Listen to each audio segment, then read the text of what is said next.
So another day at the same nonsense here at the library. Starts off with coffee. We've got the same stalkers over there, and got separate video on that. Come over to the library, and when I log on, I'm surrounded by the same lowlifes that are recruited by the feds for the purpose. And today, I do a little experiment. Every now and then I act like I'm going to the door, right? And then one guy hits the door. Says, thanks, man. Like something took place that was illegal. We don't know what that is. So I turn the other way, I go to the bathroom. Some guy actually runs to get in front of me. They hit the bathroom at the same time. So he can walk out going, oh, thanks, man. It's like something illegal that's going on inside the bathroom. And then I come outside, and then here's some parking lot. That's the guy that's the stalker that sits in his car, one of them. And so I come over here, and he's going to just sit in his car. And so the feds do basically is they get these lowlifes to just kind of hang around, and that's what they're good at, just hanging around. Sort of like the feds. They're like peas in a pod. They just hang around, but the feds are getting paid for it, and these guys are getting cheeseburgers and confiscated cars or whatever they take care of them with. And so it doesn't really matter where you go. If I go to this place, it's going to be the same thing. Go to that place, be the same stalkers, different place. And if I log on now, well, it doesn't really matter because the Fed stalker was already here, and now I'm out here where they got their surveillance photos. It's all part of their investigation. You understand? 16 months now. They've been investigating. That's what these people do, man. But they get paychecks, and they know that over time they can starve a guy out, and but what's the alternative?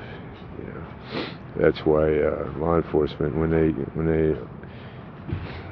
can write their own warrants and they don't have to have any judicial review. That's what I've been trying to say about the Patriot Act.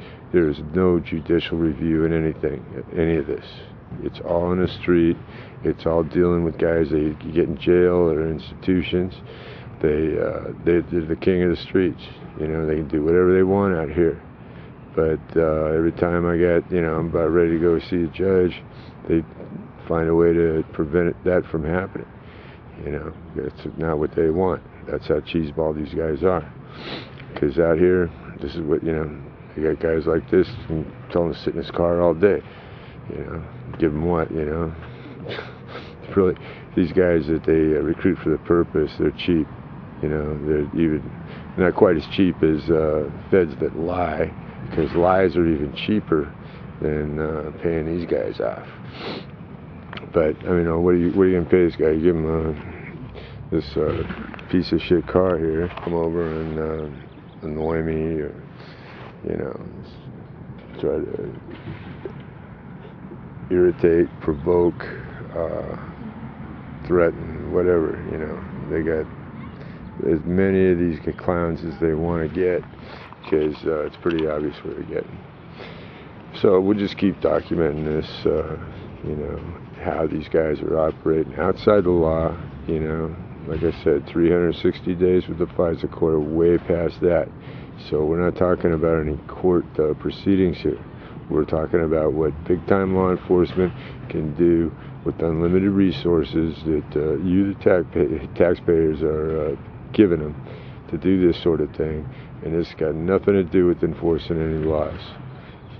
This is putting a guy in a starvation diet deliberately and harassing him on the street, making him lying to potential employers, stealing his mail, intercepting emails, altering the emails so they say something else, redirecting them,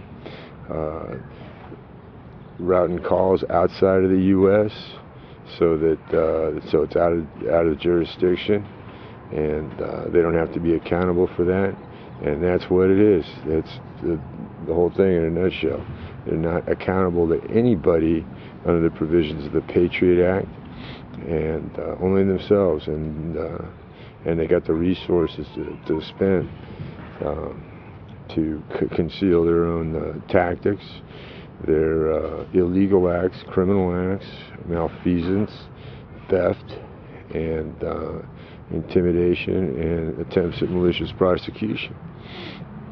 And as long as they control communications, they figure it's a winning hand.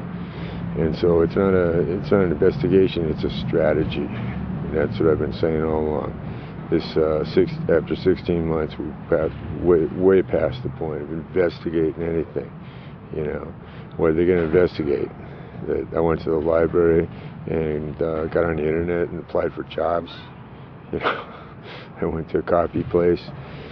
That's where the stage portrayals come into play. You know, this time that they're using the resource to concoct, to manufacture charges because they didn't have any. You know, they didn't have any for a good reason. You know, that's because there weren't any. So that's how they're using the time and their resources, and that's not law enforcement. That's cooking up something so at some point they can once again kidnap the humble journalist and say, hey, look, he did something. It'll be bogus at like the last 3 times that I've been detained or charged, and if not, they'll figure out another way to accomplish the same thing. And the rest of the time, they got low lives like this, willing to walk around and just hang around because they got nothing better to do.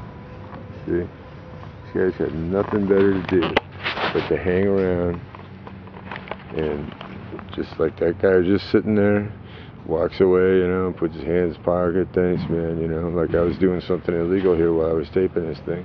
This other guy sitting in the parking lot, he can hang around all day long, you know, because they buy these guys for peanuts, you know, in and out of the library, in and out of the coffee place, McDonald's, wherever, you know, wherever I said.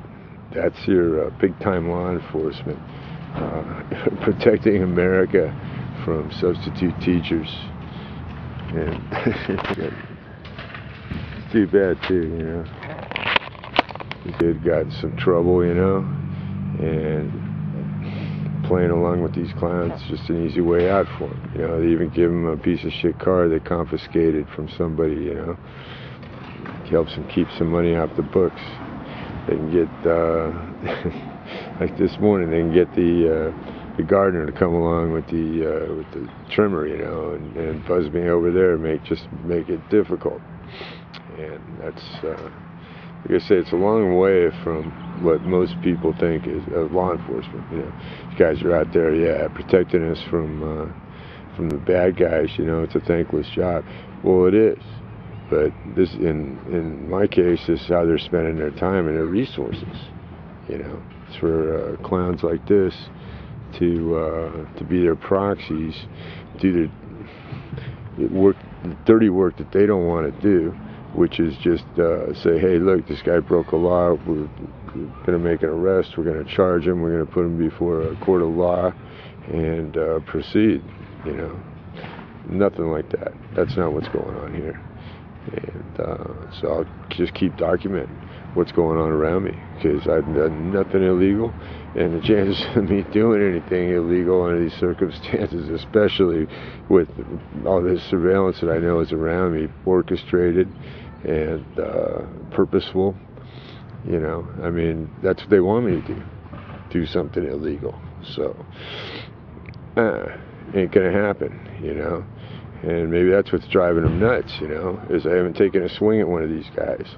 You know, follows me into the bathroom, you know, for crying out loud, or actually put their hands on my property and my person, you know, just to provoke. And other guys come along, you know, threaten me or steal my property or to destroy it. Those guys don't just fall out of the sky. They got them, recruited them, got them into this thing for a purpose, and it's all day, every day.